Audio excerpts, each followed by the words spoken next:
为了要提升水源的自给率，这金门县政府向中央提出金沙溪人工湖工程计划，甲无得咧用的鱼温也有建壁池摕来地正水。不过，这款的做法确实影响到水滩等野生动物的生态。县政府也是要伫咧11月发包施工，在地团体就伫咧烦恼讲，这对生态会造成真大影响，呼吁就要重新检讨。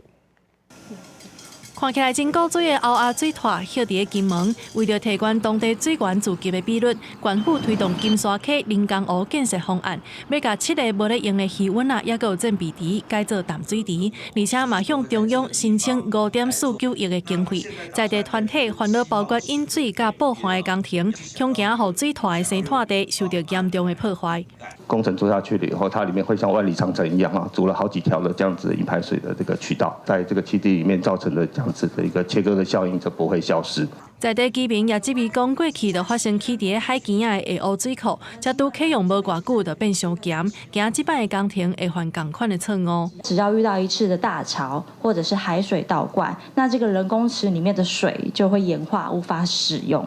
立委洪新汉也讲，金门县政府无顾生态调查的结果，有关以原地案件去上审，要求主管机关水利署表态。它的保护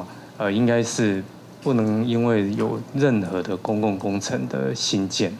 而受到伤害。这个案子会先暂缓办理。